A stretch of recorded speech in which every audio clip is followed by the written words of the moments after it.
प्यारे विद्यार्थियों, इस वीडियो में हम बात करेंगे क्लींसिंग एजेंट की। तो chemical substance which concentrate at the surface of solution और interface from surface film reduce surface tension of the solution and help in removing dirt and dust by emulsification grease are called surfactant। तो कहीं ना कहीं जो chemical substance हैं विच concentrate, जो बहुत ज़्यादा सांद्र हैं, एट द सरफेस, सरफेस पर बहुत ज़्यादा सांद्र हैं, of the solution of interface from surface film. तो जो आपका इंटरफेस है, वहाँ पर जो सरफेस है, वहाँ पे जो इसके साथ फिल्म का निर्माण होता है, एक तरह से आपने साबुन लगाते हुए देखा होगा, बहुत सारी फिल्म जैसी बनती हैं स्ट्रक्चर। रिड्यूस सरफेस टेंशन, जो कहीं ना कहीं सरफेस टेंशन को रिड्यूस कर देता है, पृष्ठ तनाव को वहाँ पे कम कर देता है, ऑफ द सॉल्यूशन। तो ऐसा जो सॉल्यूशन होता है, and help in removing dirt, जिसकी सहायता से हम गंदगी यानी कि डस्ट या डर्ट को हम रिमूव कर सकते हैं, बाई एमल्सीफाइंग ग्रीस आर कॉल्ड। यानी कि ये एमल्सीफाइंग प्रोसेस करता है, यानी कि ये जो सॉप होता है वाटर के साथ मिलकर, उस डर्ट के साथ मिलकर एक एमल्सीफिकेशन टाइप का बना लेता है, और जब ये सफाई करता है तो इसे हम सरफेक्टेंट कहते हैं। The molecule of surfactant containing two category group, one of which water soluble. पहला जो है वाटर सॉल्युबल है, बिल्कुल, जिसे हम hydrophilic, and other is oil soluble, जिसे हम लाइपोफिलिक या लिपोफिलिक कहते हैं ना, क्योंकि लाइपो मीन्स ऑयल है ना, तो यहाँ पे दो वर्ड यूज किए गए हैं, लाइपोफिलिक एंड लिपोफिलिक। अब यहाँ पे ये कितने प्रकार के होते हैं क्लींसिंग एजेंट? तो ये दो प्रकार के होते हैं, पहला है सॉप और दूसरा है डिटर्जेंट। अब हम बात करेंगे सॉप के बारे में। तो दीज आर सोडियम और potassium salt of higher fatty acid. Palmitic acid का फॉर्मूला है C15H31COOH। वहीं स्टेरिक एसिड का फॉर्मूला है C17H35COOH। ओलेइक एसिड का है C17H33COOH। लिनोलेइक एसिड का फॉर्मूला है C17H31COOH। Only sodium and potassium soap are soluble in water and are used for cleaning purpose. Generally, potassium soap are soft to skin. The sodium soap do not work in hard water. Soap containing sodium salt are formed by heating. तो यहाँ पर shop बनता कैसे है? ये sodium salt जो है heating के द्वारा बनते हैं। होता क्या है कि जो आपका ईस्टर होता है फैटी एसिड का, उसे हम गर्म करना शुरू कर देते हैं, हाँ, सोडियम हाइड्रोक्साइड, जो कि बहुत ज़्यादा कंसनट्रेटेड है एक्वस सॉल्यूशन में। तो जब हम इसे बहुत ज़्यादा गर्म करते हैं तो साबुन बनता है, और साबुन बनने की जो प्रक्रिया है, जो इसका निर्माण करने की प्रक्रिया, इसे हम साबुनीकरण कहते हैं, स्पॉनिफिकेशन कहते हैं। यहाँ पर दिया गया है कहीं ना कहीं यहाँ पर glycerol ester of stearic acid, जो फैट है, उसकी रिएक्शन कराई गई है सोडियम हाइड्रोक्साइड से, और कहीं ना कहीं यहाँ पर जो है C17H35COONA, यानी कि सॉप बन के तैयार हो रहा है। सॉप को हम कहते हैं सोडियम स्टीरेट। यहाँ पर ग्लिसरॉल जो है आपका एंड प्रोडक्ट के रूप में देखने को मिल रहा है, बाहर जो आपका निकलता हुआ दिखाई दे रहा है आपका glycerine, glycerine, CH2OH single bond, CH2OH single bond, CH2OH, and बीच में CHOH है ना। तो ये जो है आपका ग्लिसरॉल का है, फॉर्मूला यहाँ पे दिया हुआ है। अब हम बात करेंगे टाइप्स ऑफ सॉप कितने प्रकार के होते हैं। पहला है टॉयलेट सॉप, दूसरा है फ्लोटिंग सॉप, तीसरा है ट्रांसपेरेंट सॉप, फोर्थ है मेडिकेटेड सॉप, फाइव है shaving soap, laundry soap, soap chips, granular soap, soap powder. Disadvantage of soap ही हम बाद में बात करेंगे। तो सबसे पहले हम एक्सप्लेन करेंगे कि टाइप्स ऑफ सॉप में एक एक को हम एक्सप्लेन करने की कोशिश करेंगे।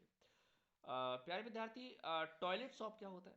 These are prepared from better grades of oil and fats.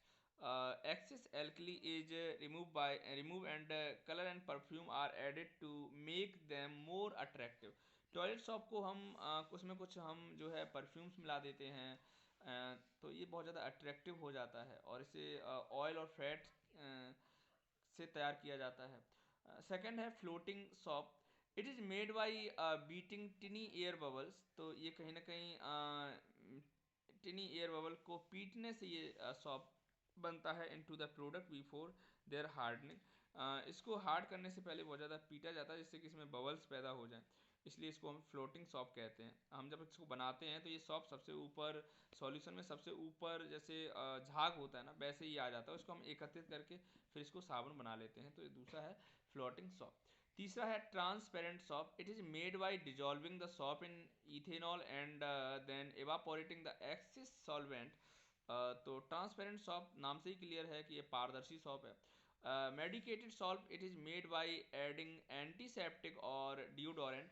तो इसमें हम बड़ी मात्रा में डिओडोरेंट और एंटीसेप्टिक मिला देते हैं। एंटीसेप्टिक का मतलब हो गया कि कहीं ना कहीं ये माइक्रो ऑर्गेनिज्म को जो है डिस्ट्रॉय करने के लिए इस तरह के सॉप का प्रयोग हम करते हैं। नेक्स्ट है सेविंग सॉप, तो it is made by adding glycerol and rosin. Glycerol prevent rapid drying and rosin forms sodium rosinate which lather well, यानी कि लेदर की सफाई हम इसी से करते हैं, सेविंग सॉप से, और ये कहीं ना कहीं हमारी जो स्किन है उसको सॉफ्ट रखता है। नेक्स्ट है laundry soap, it is made by adding fillers like sodium rosinate, sodium silicate, sodium carbonate and borax. तो हम कहीं ना कहीं इसमें मिला देते हैं, सोडियम रेजिनेट मिला देते हैं, सोडियम सिलिकेट मिला देते हैं, सोडियम कार्बोनेट मिला देते हैं एंड बोरेक्स आदि इसमें मिला देते हैं। तो ये आपका लॉन्ड्री सॉप हो गया। अब हम बात करेंगे सॉप चिप्स, तो it is made by running a thin sheet of melted soap on a cooled cylinder and then scraping off the soap in small piece. तो आपने बहुत सारे स्मॉल पीस में भी सॉप देखे होंगे, आप ट्रेन वगैरह का सफ़र करते हैं तो इस तरह के सॉप का आप प्रयोग करते हैं। ग्रेनुलर सॉप क्या होता है? Granular soap are drying miniature soap bubbles. तो ये छोटे छोटे बबल्स के रूप में होते हैं। सॉप पाउडर क्या होता है? It is a mixture of soap and with some abrasive like powdered pumice or finely divided sand. Builders like sodium carbonate and trisodium phosphate are added to make the soap act more rapidly. तो यहाँ पर जो है shop powder का भी प्रयोग किया जाता है, ठीक है। अब हम बात करेंगे कि डिसएडवांटेज क्या है सॉप के। तो shop do not work in hard water, ये हार्ड वाटर यानी कठोर जल में ये रिएक्शन नहीं करता। अगर हम आप कठोर जल के साथ कपड़े धोते हो तो आपके कपड़े साफ नहीं होते हैं, जैसे हैं वैसे ही बने रहते हैं। Shop do not work in hard water because hard water contain calcium and magnesium ion. तो आपका जो हार्ड वाटर है वो कैल्शियम और मैग्नीशियम आयन से क्या करता है? रिएक्शन नहीं करता। Shop do not work in hard water because hard water contain, हाँ हार्ड वाटर में होता है कैल्शियम और मैग्नीशियम आयन होते हैं, है ना। तो हार्ड वाटर में क्या होता है? कैल्शियम और मैग्नीशियम आयन होते हैं। तो these ion combine with shop, और ये सॉप के साथ रिएक्शन कर जाते हैं। अब यहाँ पे दिया हुआ है C17H35 COONA प्लस CaCl2। तो यहाँ पे बन जाएगा C17H35 COONA का होल ट्वाइस Ca, और यहाँ सोडियम क्लोराइड यानी कि साल्ट ऑलरेडी बन के तैयार हो गया, तो इनसॉल्युबल स्कम बना लेता है, ठीक है। This precipitate adhere onto the fiber of cloth as gummy mass and create hindrance to good washing. Cloth washed with soap in hard water does not absorb dye uniformly. तो hair washed with soap in hard water become dull become dull because of sticky precipitate। तो आप अपने बालों को hard water से धुलते हो जिससे कि ये स्टिकी हो जाते हैं। अब हम बात करेंगे सिंथेटिक डिटर्जेंट क्या होता है। डिटर्जेंट सॉप की तरह ही होता है ना। तो chemical use for cleansing purpose which do not contain any soap are called synthetic detergent. तो ऐसे केमिकल्स जिनका हम सफाई के लिए यानी क्लीनिंग के पर्पज से प्रयोग करते हैं तो इन्हें हम सिंथेटिक डिटर्जेंट्स कहते हैं। Usually synthetic detergent are soapless soap. तो ये जो है सॉपलेस सॉप होता है, यानी कि इसमें साबुन जैसी प्रॉपर्टी नहीं होती है। These are ammonium sulfonate or sulfate salt of long chain hydrocarbon contain 12 to 18 carbon atom. तो यहाँ पर अमोनियम सल्फोनेट और सल्फेट साल्ट की एक कार्बन कार्बन की एक लंबी चेन होती है जिसमें कम से कम 12 से 18 कार्बन एटम होते हैं। But the more common detergent are the sodium salt of long chain sulphonic acid. लेकिन यहाँ पर जो कॉमन डिटर्जेंट है sodium salt of long chain sulphonic acid, तो लंबी चेन जो होती है सल्फोनिक एसिड के साथ होती है। ये कितने प्रकार के होते हैं इनकी हम बात करेंगे तो ये 3 प्रकार के होते हैं। एनायनिक डिटर्जेंट, दूसरा है कैटानिक डिटर्जेंट और थर्ड है न्यूट्रल डिटर्जेंट। तो पहले की हम बात करेंगे anionic detergent. A detergent whose large part of molecule is an anion is called anionic detergent.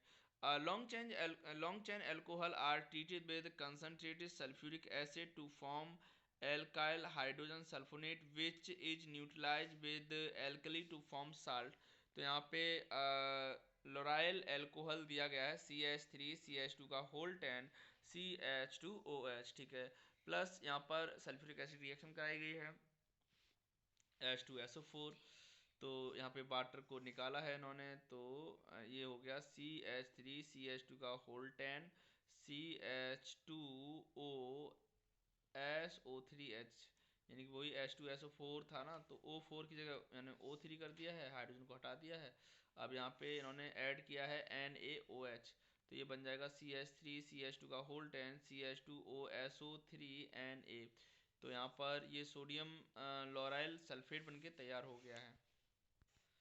प्यारे विद्यार्थी, अब हम बात करेंगे कैटायनिक डिटर्जेंट के बारे में। तो अ detergent whose large part of molecule is cation is called cationic detergent। Cationic detergent are mostly acetates or chloride or of quaternary ammonium salt। These process germicidal property and are expensive। They are called invert soap because their cleaning action is due to presence of cation rather than anion।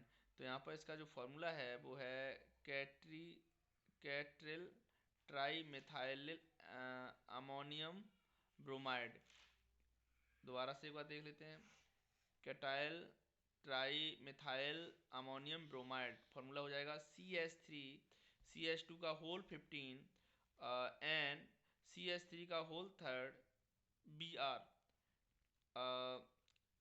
एक बार इसको फिर से देख लेते हैं कि अ detergent whose large part, ऐसा detergent जिसका लार्ज पार्ट मॉलिक्यूल जो है इज अ कैटायन, जो कैटायन बना लेगा, इनकी बड़ा भाग जो है इसका कैटायन बना लेगा कैटायनिक डिटर्जेंट की हेल्प से। तो कैटायन डिटर्जेंट आर मोस्टली एसीटेट्स, ये जितने भी डिटर्जेंट हैं ज़्यादातर एसीटेट होंगे, क्लोराइड्स होंगे, क्वाटरनरी अमोनियम साल्ट होंगे, तो यहाँ पे साल्ट अमोनियम साल्ट भी हो सकते हैं ये cationic detergent. These process germicide property and are expensive, ये प्रॉपर्टी ये बहुत ज़्यादा महंगे होते हैं। They are called invert soap, तो इन्हें हम ये सॉप से उल्टे होते हैं, इन्वर्ट होते हैं, because their cleaning action is due to presence of cation. तो इनकी जो सॉप की एक्शन होती है वो कहीं ना कैटायन की प्रेजेंस की वजह से होती है। यहाँ पे हमने एग्जांपल पढ़ा था कैटाइल ट्राई मिथाइल अमोनियम ब्रोमाइड। अब हम लास्ट में बात करेंगे नेचुरल और नॉन आयनिक डिटर्जेंट के बारे में। तो detergent which are natural molecule are called non ionic esters of high molecule mass formed by reactions between stearic acid and polythene glycol. तो यहाँ पे दोनों के फॉर्मूले दिए हैं, स्टीयरिक एसिड का फॉर्मूला यहाँ पे दिया हुआ है CH3CH2 का होल 16 COOH, CH2CH2O का whole NOH, single bond CH2CH2OH। तो पहला है स्टीयरिक एसिड और दूसरा है पॉली इथाइलिन ग्लाइकॉल, दोनों ने ही रिएक्शन किया है, एक वाटर का लॉस हुआ है, तो ये बन गया है CH3CH2 का होल 16 COO ब्रैकेट में CH2CH2O की whole N single bond CH2CH2OH। इसे हम कहते हैं पॉली इथाइलिन ग्लाइकॉल, जिसे स्टीरेट कहते हैं। तो some liquid dishwashing detergent are non ionic types. अब हम बात करेंगे एडवांटेज इसके क्या क्या हैं, इसके एडवांटेज की बात करेंगे। तो use of detergent over soap is that they are not precipitated in presence of calcium and magnesium ion. यानी कि अगर आप डिटर्जेंट का प्रयोग करते हो तो यहाँ पर प्रेसिपिटेशन देखने को नहीं मिलेगा आपको, जो वहाँ पे देखना आपको यहाँ पर जो आपका जब आप इसको डिजॉल्व कर दोगे तो कहीं ना कहीं आपको यहाँ पे अधिक मात्रा में गंदगी देखने को मिलेगी, जो डर्ट थी, जो ग्रीस थी आपके कपड़ों पर, वो देखने को मिलेगी। यहाँ पे इमल्सिफिकेशन नहीं दिखेगा। So their cleansing action is not affected by hard water. तो ऐसे में आप अगर हार्ड वाटर से भी कपड़े धुलते हो तो इस पर कोई फ़र्क नहीं पड़ने वाला, ये हार्ड वाटर की प्रेजेंस में भी आप कपड़े साफ़ कर सकते हो। It can be used both in soft and hard water, इसका प्रयोग आप सॉफ्ट वाटर में भी कर सकते हो और हार्ड वाटर में भी क्या कर सकते हो. These decrease the surface tension of water to greater extent and hence have a strong cleansing action than soap. तो ये कहीं ना कहीं क्या करता है, सरफेस टेंशन को डिक्रीज कर देता है, यानी पृष्ठ तनाव को घटा देता है. और जब पृष्ठ तनाव घट जाता है, आपने देखा होगा कि मॉस्क्यूटो भी डूब जाते हैं जब आप मिट्टी का तेल डाल के उसका पृष्ठ तनाव घटा देते हैं वाटर की सरफेस का. Great extent and hence strong cleansing agent than soap, ये साबुन से ज़्यादा स्ट्रॉन्ग क्लींसिंग एजेंट माना जाता है. Pollution due to synthetic detergent, तो डिटर्जेंट डिटर्जेंट की वजह से बहुत सारे पॉल्यूशंस भी आपको देखने को मिले होंगे. The hydrocarbon side chain stop bacteria from attacking the breaking the chain. This result in slow degradation of detergent molecule. As a result, detergent are accumulated in water source causing pollution. Straight chain detergent are more prone to attack by bacteria, so the detergent are more easily biodegradable and pollution is prevented. तो आप यहाँ पे देख रहे हैं कि straight chain detergent जो होते हैं वो ज़्यादा prone to attract by bacteria, ऐसी जगह पे आपको मिलेंगे जहाँ बैक्टीरिया का अटैक बहुत ज़्यादा होता है. So the detergent are more easily, यहाँ पर डिटर्जेंट जो होते हैं वो आसानी से biodegrade and pollution is prevented. तो यहाँ पे पॉल्यूशन की कमी होती है क्योंकि ये डिग्रेड हो जाते हैं, बायोडिग्रेबल होते हैं इसलिए. Cleansing action of soap and detergent, इनका क्लिनसिंग एक्शन क्या है, यहाँ पे डायग्राम के द्वारा आप समझने की कोशिश करेंगे. पहला पॉइंट है the hydrophilic carboxylic group interact with water molecule while the hydrophobic long non polar hydrocarbon chain does not interact. तो जो हाइड्रोफिलिक है, जो जल स्नेही है, वो कहीं ना कहीं कार्बोक्सिलेट ग्रुप के साथ इंटरेक्ट करना शुरू कर देता है, जिससे कि वाटर मॉलिक्यूल जो होते हैं hydrophobic chain long non polar hydrocarbon chain does not interact, तो यहाँ पर ये इंटरेक्ट नहीं करती हैं. The hydrocarbon chain cluster together forming a structure called micelles. तो यहाँ पर हाइड्रोकार्बन की चेन का जो क्लस्टर है वो आपस में मिलकर एक क्लस्टर बना लेता है, फॉर्मिंग अ स्ट्रक्चर, एक स्ट्रक्चर फॉर्म कर लेता है जिसे हम कहते हैं मिसेल्स. यहाँ पर एक मिसेल्स का डायग्राम भी दिया हुआ है. यहाँ पे बहुत सारे सोडियम पॉजिटिव आयन जो है आपको दिखाई दे रहे हैं और उन सबकी टेल जो है एक सेंटर की तरफ दिखाई दे रही है, बिल्कुल राउंड शेप का स्ट्रक्चर आपको यहाँ पे दिखाई दे रहा है. In the micelles, the carboxylic group form negatively charged surface with the hydrocarbon chain inside the spheres. Being negatively charged, soft micelles repel. तो यहाँ पर नेगेटिव चार्ज होता है, soft micelles repeat each other and remain displaced in water. तो इसको अगर समझ लेते हैं, in the micelles the carboxylic group form negative charge, तो यहाँ पे जो कार्बोक्सिलिक ग्रुप है वो कहीं ना कहीं नेगेटिव चार्ज को फॉर्म कर लेता है. With the hydrocarbon chain inside the sphere, यहाँ पे स्फीयर के अंदर हाइड्रोकार्बन की एक चेन बना लेता है. बीइंग नेगेटिव चार्ज, तो यहाँ पर नेगेटिव चार्ज देखने को आपको मिलेगा. सॉफ्ट मिसेल्स रिपील्स, ये मिसेल्स जो है आपस में एक दूसरे को रिपील करते हैं क्योंकि इनमें प्लस प्लस चार्ज रहता है, सोडियम पॉजिटिव दिखाई दे रहा है आपको. अब हम बात करेंगे high branched sodium alkyl benzene sulphonate are non biodegradable, ये नॉन बायोडिग्रेडेबल है. जो एल्किलीन बेंजिल बेंजीन सल्फोनेट ये नॉन बायोडिग्रेडेबल है. Biodegradable detergent are called soft detergent and non biodegradable detergent are called hard detergent. तो biodegradable detergent जो होते हैं वो सॉफ्ट डिटर्जेंट होते हैं, जबकि नॉन बायोडिग्रेडेबल डिटर्जेंट जो होते हैं वो हार्ड डिटर्जेंट होते हैं. तो इस तरह से हमने ये वीडियो पूरा तैयार कर लिया है. अब हम इसमें आपको एलन के नोट्स के द्वारा भी समझाएंगे. सभी प्यारे विद्यार्थियों से अनुरोध है कि अगर आपको ये वीडियो अच्छी लगी है तो इसको तुरंत जो है लाइक शेयर सब्सक्राइब करना ना भूलें. बहुत बहुत धन्यवाद. सभी वीडियो देखते रहें हमारी. ठीक है, थैंक यू.